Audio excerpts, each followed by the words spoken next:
So guys, welcome back to my channel. और आज हम एप्लीकेशन ऑफ डेरिवेटिव्स के इस सीरीज को खत्म करने वाला है। Actually just I think series कहना सही नहीं होगा, मिनी सीरीज कहना सही होगा। आई थिंक क्योंकि जस्ट दो ही एपिसोड्स बन रहे हैं सीरीज कब तक। Wait a second actually.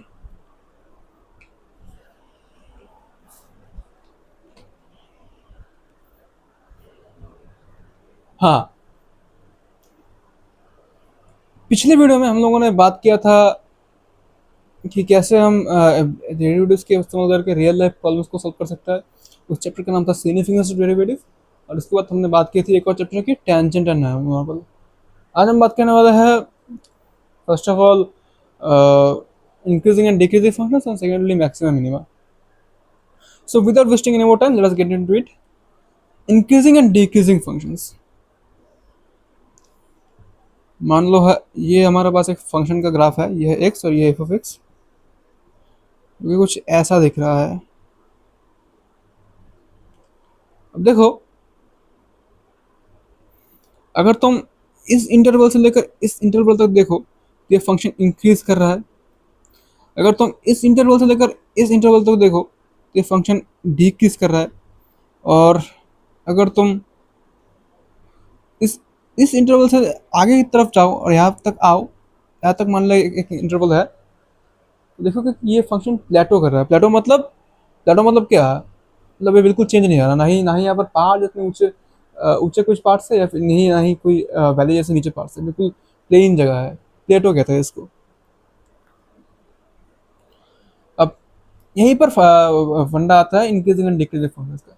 ये फंक्शन इस रेंज में इंक्रीजिंग है, इस रेंज में डिक्रीजिंग है, और इस रेंज में ये प्लेटो कर रहा है। अब यहाँ पर हम कुछ चीज़ों को अच्छे से डिफाइन कर सकते हैं।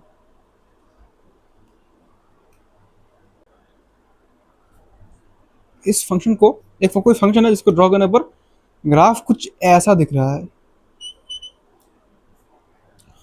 देखो यहाँ पर एफ ऑफ एक्स की वैल्यू एक्स के वैल्यू इंक्रीज करने के साथ साथ इंक्रीज तो हो रही है, लेकिन एक पर्टिकुलर रेंज में आकर ये प्लेटो कर रही है। अब हम कह सकते हैं कि एफ ऑफ एक्स एटलीस्ट जितना रेंज हमारे पास अवेलेबल है उसमें इंक्रीजिंग तो है, लेकिन स्ट्रिक्टली इंक्रीजिंग नहीं है। मोनोटोनिकली इंक्रीजिंग तो है, यानी इंक्रीज तो हो रहा है, इसका टोन इंक्रीज होने की तरफ ही है, बीच में क्या डिक्रीज नहीं हो रहा, लेकिन स्ट्रिक्टली इंक्रीज नहीं हो रहा। यहाँ पर देखो प्लेटो हो जाएगा एक बार, डिक्रीज नहीं हो रहा है लेकिन इंक्रीज भी नहीं हो रहा।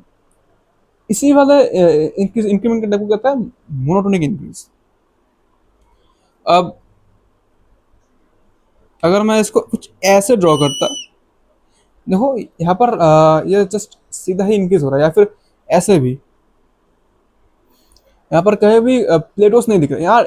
इस वाले में rate of change of F of x वो डिफरेंटली चेंज हो रहा है, लेकिन द फैक्ट कि ये इंक्रीज हो रहा है एक्स की वैल्यूज के साथ, वो कभी चेंज नहीं हो रहा, ना ही कभी प्लेटो हो रही है यहाँ पर। ऐसे ग्राफ्स को या फिर ऐसा फंक्शन कहते हैं strictly monotonic increasing function. Monotonic क्यों? क्योंकि ये मोनोटोन है, यानी एक ही टोन में इंक्रीज हो रहा है। एक ही टोन में इंक्रीज होने का मतलब बेसिकली ये है कि ये कभी डिक्रीज नहीं कर रहा है। यहाँ पर है मोनोटोनिक फंक्शन से फंडा। अब कोई फंक्शन इंक्रीजिंग है या फिर स्ट्रिक्टली इंक्रीजिंग है वगैरह वगैरह, ये सब हमें पता कैसे चलेगा? और हर बार थोड़ी हम यहाँ पर ऐसे ग्राफ्स वगैरह प्लॉट करके देख सकते हैं, नहीं कर सकते ना। इसके लिए हमें कुछ चीज़ों का ध्यान रखना पड़ेगा, कुछ चीज़ों को हमें टेस्ट करके देखना पड़ेगा।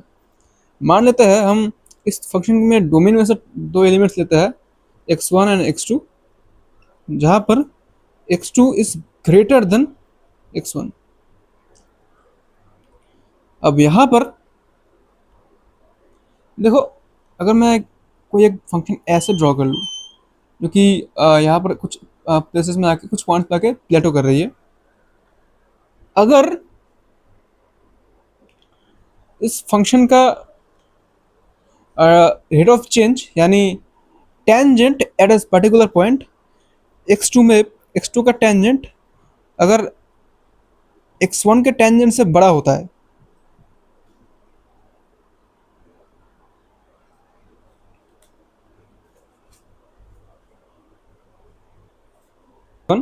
अब यहाँ पर अगर हम फंक्शन की वैल्यू इन दो पॉइंट्स पे चेक करें, अगर हमें देखिए कि F of X two is greater than F of X one, यानी एक्स वन और एक्स टू का जो रेंज है एटलीस्ट उस रेंज में तो ये फंक्शन इंक्रीजिंग है। अब यहाँ पर ऐसा भी हो सकता है कि ये फंक्शन देखो, अगर हमें प्योरली पता है कि ये इंक्रीज कर रहा है, जो ज़्यादा है वैल्यूज, तो मतलब इसका मतलब है कि ये प्योरली इंक्रीजिंग फंक्शन है, यानी स्ट्रिक्टली इंक्रीजिंग फंक्शन है। लेकिन एक पॉसिबिलिटी यहाँ पर भी आ सकती है, मान लो तो है कि यह है एक्स टू एंड ये है एक्स वन। यहाँ पर देखो एक्स टू की वैल्यू एक्स वन से ज़्यादा तो है, लेकिन एफ ऑफ एक्स टू और F of X one in दोनों की वैल्यू सेम है। तो इस पर्टिकुलर सिचुएशन में क्या बन रहा है, हम इसको कह सकते हैं कि ये F of X two is greater और greater equal to F of X one, greater than और equal to F of X one. अब इसका मतलब भी है कि ये एफ फंक्शन जो है ये इंक्रीज कर रहा है। इसको एफ कह देता है, and let's call this one F and this one G. यहाँ पर एफ ऑफ एक्स लिखने की जरूरत नहीं है, वाइल जस्ट अगर ये कंडीशन सेटिस्फाई हो रही है, considering x two is greater than x one, इसका मतलब वो फंक्शन इंक्रीजिंग होगा। अब यहाँ पर अगर ग्रेटर देन और इक्वल टू साइन ना होगा, सिर्फ ग्रेटर देन साइन हो, तो इसका मतलब है कि वो फंक्शन स्ट्रिक्टली इंक्रीज हो रहा है। यानी यहाँ पर अगर दोनों वैल्यू सेम होती तो यहाँ पर एक प्लेटो क्रिएट होता है कि नहीं, ये एक रूल होगा।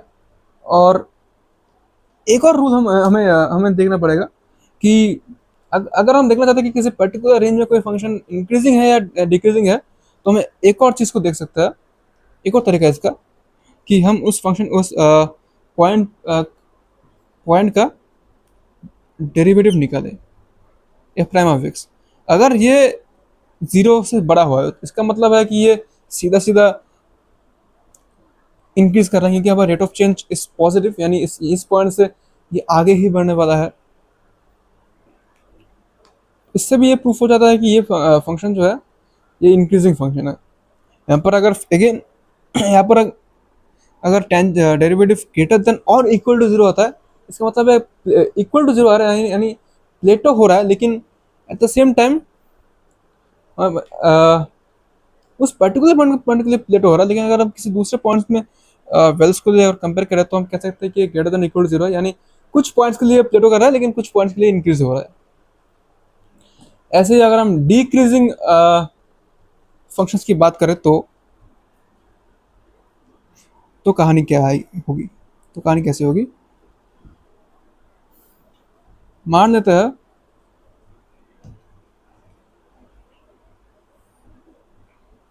ये एक स्ट्रिक्टली डिक्रीजिंग फंक्शन है और ये एक जस्ट डिक्रीजिंग फंक्शन है, ऐसा नहीं।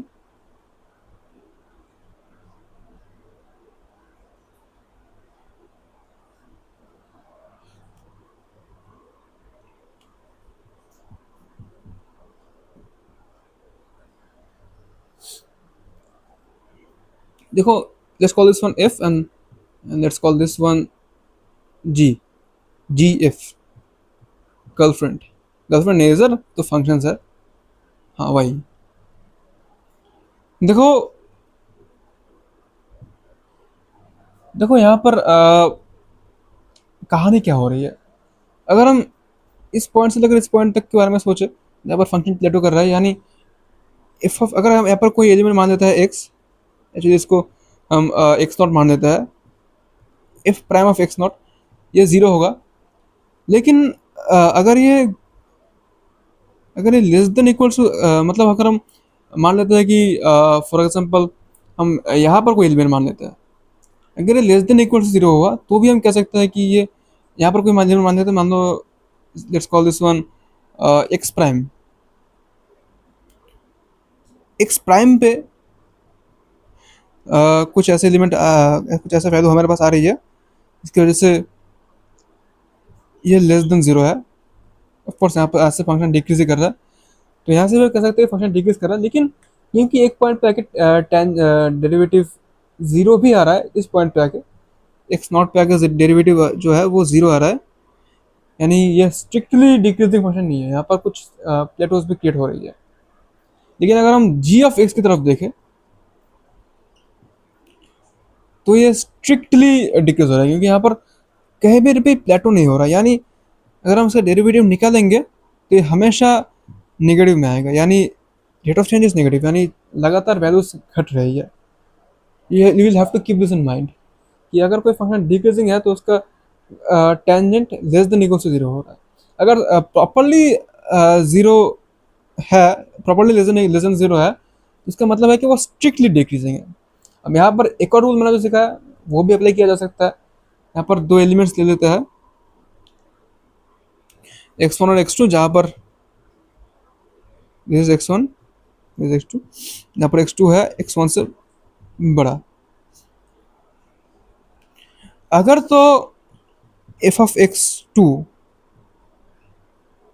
बड़ा है f ऑफ x1 से, इसका मतलब भी है कि ये फंक्शन डिक्रीज हो रहा है।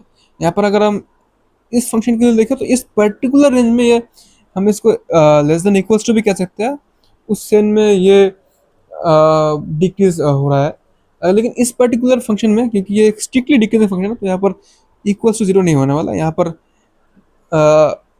Properly F of X two जो है एफ ऑफ एक्स वन से बड़ा होने वाला है। कहानी यही है। देखो, अब तुम इसको ऐसे भी सोच सकते हो, मान लेते हैं कि एक्स टू जो है वो एक्स वन से छोटा है, मान लेते हैं। अगर अगर तो ऐसे में X F of X one F of X two से बड़ा हुआ, इसका मतलब भी है कि ये फंक्शन डिक्रीज कर रहा है। क्योंकि देखो, मान लेते हैं कि यहाँ पर कोई वैल्यू है एक्स टू और यहाँ पर कोई वैल्यू है एक्स वन, यानी एक्स वन एक्स टू से बड़ा है। और उस पॉइंट पे इस वाले की बात कर रहे थे अगर हम अभी, वैसे तो ये जिसको जी कह रहे हैं हम लोग, जी लिख देता है। देखो, this is X one and this X two and this is X one. अब देखो, ये यहाँ पर एक्स एक्स की वैल्यूज तो इंक्रीज हो रही है, लेकिन साथ ही में X X F of X sorry G of X की वैल्यूज वो डिक्रीज हो रही है।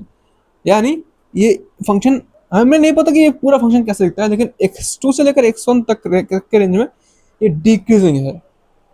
अब इसके अंदर ये प्रॉपरली डिक्रीजिंग है या फिर स्ट्रिक्टली डिक्रीजिंग है या फिर क्या है, वो हमें नहीं पता है। वैसे तो मैंने ग्राफ को ऐसे ही बनाया, लेकिन मान लेते हैं अगर ग्राफ कुछ और होता है, यहाँ पर दिखने में कुछ और होता है अंदर से, तो वहाँ पर हम नहीं बता सकते थे।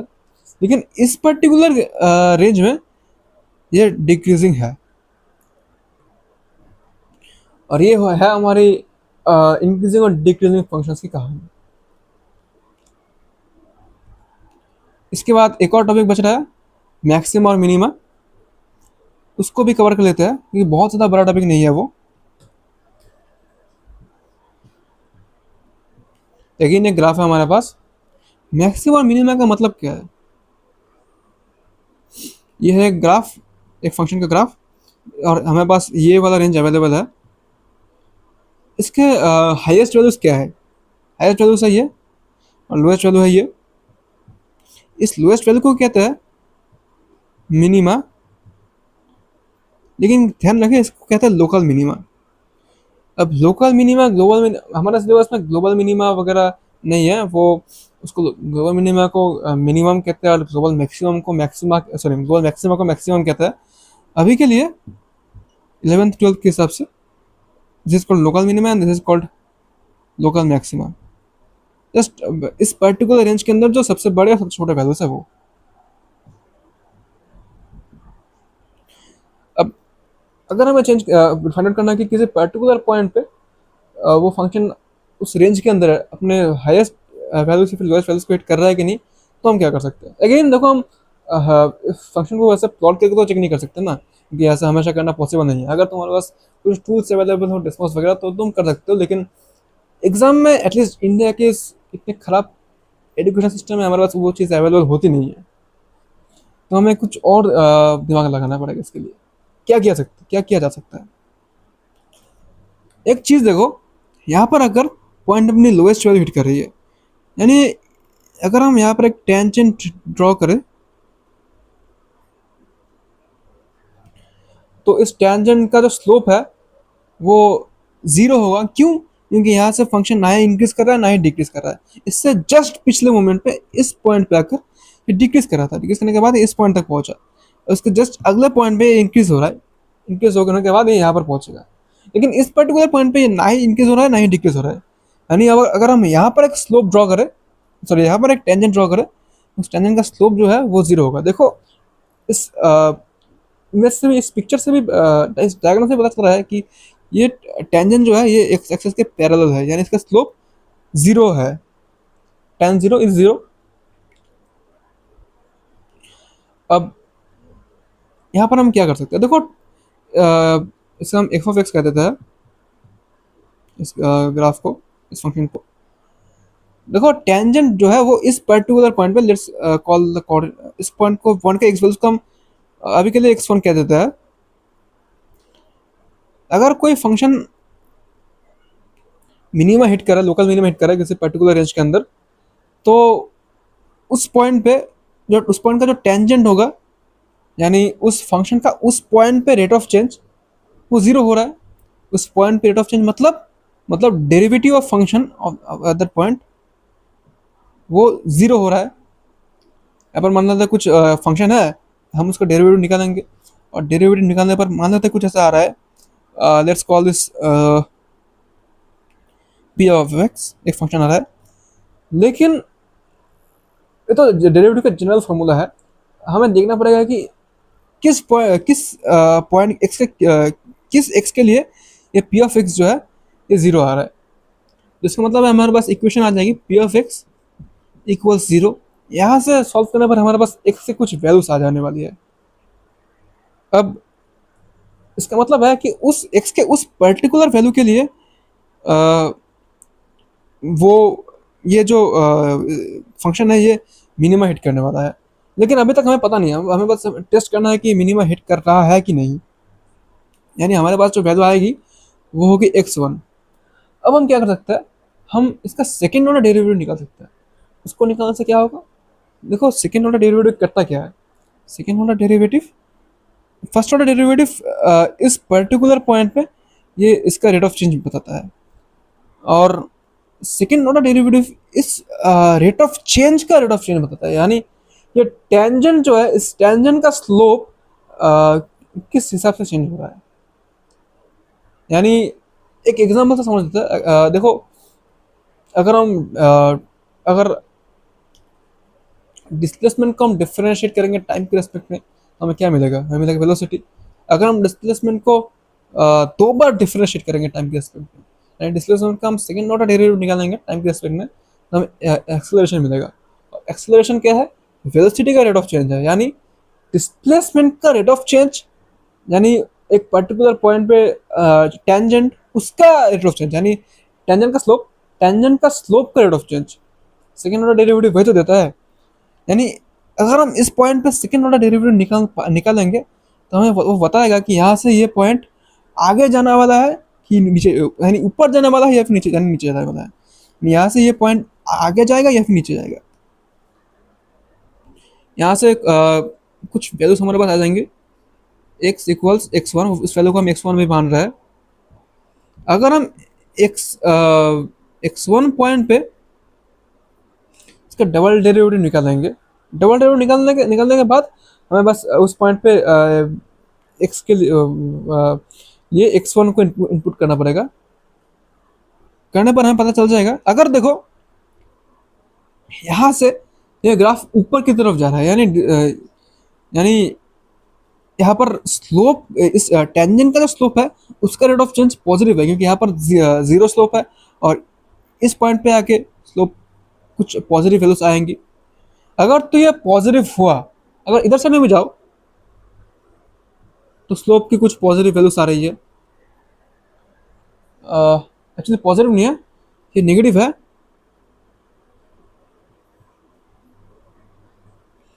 यहाँ पर 10 की वैल्यूज नेगेटिव आने वाली है। लेकिन अगर तुम इधर साइड में जाओ तो पॉजिटिव वैल्यूज आ रही है। अगर तो ये पॉजिटिव है, इसका मतलब है कि ये फंक्शन इस पर्टिकुलर पॉइंट से आगे जाने पर ये इंक्रीज होने वाला है। इसका मतलब है कि ये जो पॉइंट है ये इसका लोएस्ट पॉसिबल पॉइंट है, इसके इससे नीचे ही नहीं जाने वाला। इससे आगे हम अगर हम जाएंगे तो ये आगे ही बढ़ने वाला है। अगर ये नेगेटिव हो रहा है, जीरो हो रहा है, इसका मतलब क्या है? इसका मतलब देखो इस पर्टिकुलर पॉइंट पे तो नेगेटिव नहीं होने वाला, क्योंकि यहाँ से हम आगे जाने वाले हैं।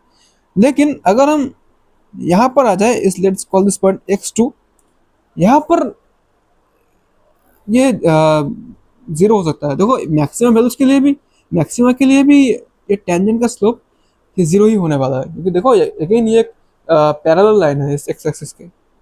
अगर हम आगे जाएंगे,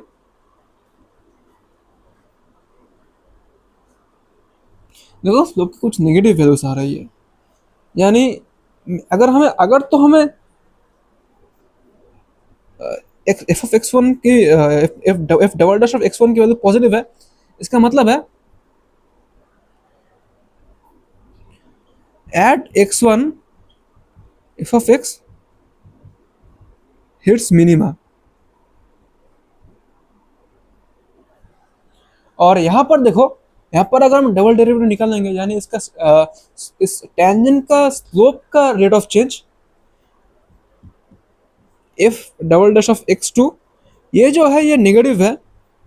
इसका मतलब है कि यहाँ देखो, यहाँ से ये नीचे जा रहा है, यानी यहाँ से और आगे जाने के चांसेस इसके पास है नहीं, आगे जाने की कोई रास्ता है नहीं।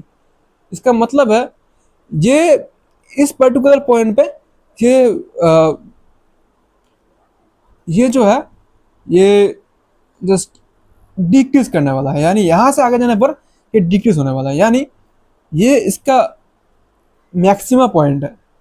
अब तक मतलब इससे पहले जो पॉइंट्स है उसके कंपेरिजन में ये मैक्सिमम वैल्यूज हमें दे रही है, इसलिए इस पॉइंट को मैक्सिमा कह रहे हैं हम लोग। इसका मतलब है एफ ऑफ एक्स, यहाँ पर F of X it's minima at, यहाँ पर लिख रहा था मैंने ना, यहाँ पर भी लिख देता है F of X hits maxima at X equals X two. और ये रही कहानी इंक्रीजिंग डिक्रीजिंग फंक्शंस की और मैक्सिमम और मिनिमा की। तो आज के लिए हम इस वीडियो को यहाँ पर खत्म करने वाला है। अगर तुम्हें इस वीडियो में कुछ भी डाउट है इस वीडियो के रिगार्डिंग, तो डेफिनेटली तुम मुझसे कमेंट में पूछ सकते हो, मैं कोशिश करूंगा उन डाउट्स को सॉल्व करने की। कल हम फिर मिलेंगे। मैं चाहता हूँ कि तुम लोग मुझे कुछ रिकमेंडेशन दो कि तुम लोग किस बारे में वीडियोस देखना चाहते हो उसके बारे में। तो कल मिलता है, अब तक के लिए stay tuned and keep learning.